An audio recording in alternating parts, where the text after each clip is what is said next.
সম্পূর্ণ সুজি দিয়ে বানানো সুজির মিষ্টি। এরকম মিষ্টি তোমরা ঘরে বানিয়ে খেতে পারবে। কিভাবে বানাইতে হয় এগুলি আমি এখন তোমাদেরকে দেখিয়ে দেব। কি কি লাগবে এটার মধ্যে তাও বলে দেব।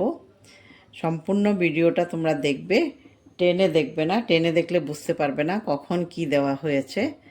এই জন্য অনুরোধ রইল তোমরা সম্পূর্ণ ভিডিওটা দেখবে।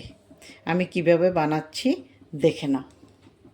হ্যালো বন্ধুরা, welcome back to my channel Shiuli's রান্নাঘর।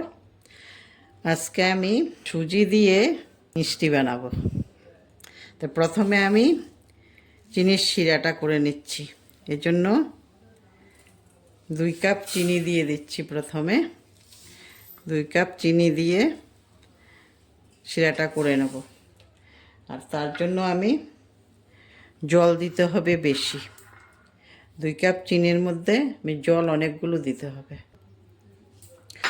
প্রথমে এই যে আমি 1 মগ জল দিচ্ছি, আরও দিতে হবে জল আর 1 মগ। 2 মগ জল দিয়ে দিচ্ছি, কারণ জলটা বেশি লাগবে। মিষ্টিগুলো ডুবতে হবে আর মিষ্টিগুলো একটু ফুটবে তো টেনে যাবে জল, এই জন্য জলটা একটু বেশি দিয়ে দিচ্ছি। এটা আমি এখন উনুনে বসিয়ে দিয়েছি। চিনিগুলি গলবে, আগে শিরাটা করে নিচ্ছি আমি। 4টে এলাচ থেতো করে আমি এখন জলের মধ্যে দিয়ে দিয়েছি। চিনিগুলি ফুটলে যখন গলে যাবে চিনিগুলি, তখন আমি এটা নামিয়ে রাখবো। জলটা ফুটে গেছে, চিনি গলে গেছে। এটা নামিয়ে আমি এখন ঠান্ডা করতে দেব। ঠান্ডা হতে হবে এটা। এখন আমি ডোটা বানিয়ে ফেলবো। প্রথমে আমি কড়াইটা আমি এখনও গ্যাসে বসাইনি, আগে আমি এটা রেডি করে নিচ্ছি। প্রথমে এখানে আমি ঘি দিচ্ছি, কিছু 2 চামচের মতো ঘি দিয়েছি। তারপরে দিচ্ছি এখানে দুধ। এখানে প্রায় 250 গ্রাম দুধ আছে। দুধ দিয়ে দিচ্ছি। এখন আমি গ্যাসে বসিয়ে দেব এটা। দুধ গরম হয়ে গেছে। এখন আমি আস্তে আস্তে সুজিগুলো দিতে থাকবো। একসঙ্গে দেব না, আস্তে আস্তে করে দেব। একসঙ্গে দিলে ভালো হবে না, এই জন্য আমি আস্তে আস্তে করে দিচ্ছি, একটু একটু করে।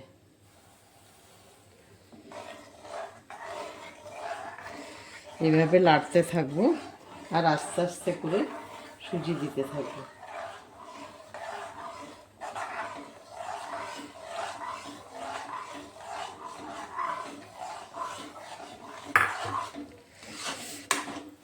সুজিটা পুরা একদম শুকিয়ে যেতে হবে। এজন্য আমি চুলার এইটা একটু কমিয়ে দিচ্ছি। কমিয়ে এগুলো আমি ডোটা আমি ভালো করে একদম শক্ত হওয়া পর্যন্ত আমি পাক করব। আস্তে আস্তে আস্তে আস্তে নেড়ে নেড়ে আমি এটাকে পাক করতে হবে। ডোটা হয়ে গেছে। ডোগুলো এখন আমি একটা প্লেটে নিয়ে নিচ্ছি। একটু ঠান্ডা করতে হবে, ঠান্ডা না করলে মাখতে পারবো না। এই জন্য প্লেটে নিয়ে একটু ঠান্ডা করতে হবে। বেশি ঠান্ডা করলেও হবে না, একটু গরম গরম আবার এটাকে মেখে ফেলতে হবে। তাই আমি একটা প্লেটে নিয়ে নিয়েছি।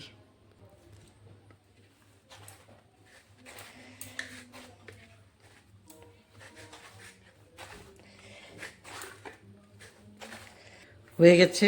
আমি এখন এগুলোকে লিচির আকারে কেটে নেব, ছোট ছোট করে এই সাইজ করে কেটে নেব। সাইজগুলো বেশি বড় করব না, একটু ছোট ছোটই করব। এগুলোকে ভালো করে এভাবে গোল করে করে নিতে হবে। একটুকু যেন ফাটা না থাকে, ফাটা থাকলে হবে না। ভালো করে গোল করে নিতে হবে। এই যে এইভাবে সবগুলো গোল করে নিতে হবে একদম ভালো করে। সবগুলো করা হয়ে গেছে, আমার রেডি হয়ে গেছে এগুলো বানানো। এদিকে আমার তেলও বসিয়ে দিয়েছি, তেলটা গরম হয়ে গেছে, কিন্তু গরম তেলে দেওয়া যাবে না। উনুনের গ্যাসটা একটু কমিয়ে দিয়ে তেলটা একটু ঠান্ডা করে তারপরে দিতে হবে, নাইলে এক পিঠ পুড়ে যাবে দেওয়ার সঙ্গে সঙ্গে। এই জন্য তেলটা গরম হওয়ার পরে আঁচটা একদম কমিয়ে দিতে হবে। এই যে রেডি হয়ে গেছে আমার। গ্যাসের ফ্লেমটা আমি কমিয়ে দিয়েছি। এখন আমি এগুলো ভেজে নেব। একটা একটা করে দিচ্ছি তেলের মধ্যে।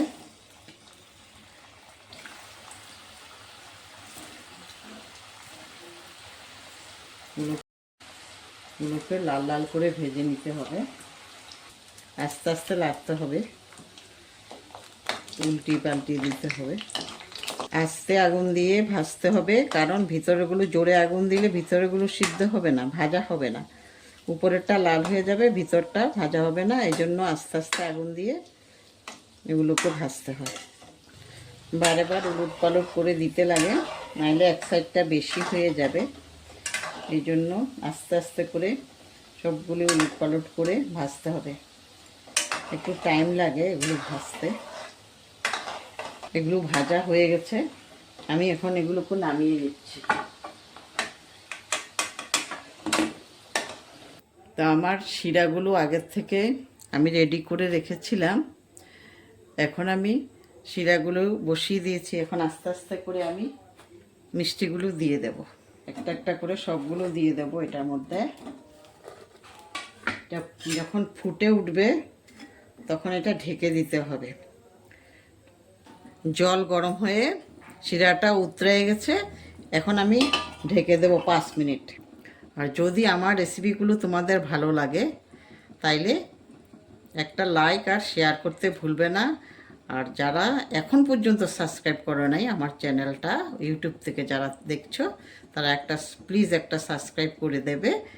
আর যারা ফেসবুক থেকে দেখছো তারা আমার চ্যানেলটাকে ফলো করবে আর বেলটা বাজিয়ে দেবে, এটাই অনুরোধ রইল। আমি এখন ঢাকনাটা উঠিয়ে দেখব কেমন হয়েছে। হয়ে গেছে। আচ্ছা, যারা আমার ভিডিও দেখছো তাদের কাছে অনুরোধ রইল, ভিডিও দেখছো কিন্তু সাবস্ক্রাইব করছো না, একটা অনুরোধ করছি, তোমরা সাবস্ক্রাইব করে দেবে। নতুন নতুন ভিডিও তখন সবার আগে তোমরা পেয়ে যাবে। আর লাইক করতে ভুলবে না, শেয়ার করতে ভুলবে না। আবার নতুন রেসিপি আমি যখন দেব তখন তোমরা সবার আগে পেয়ে যাবে।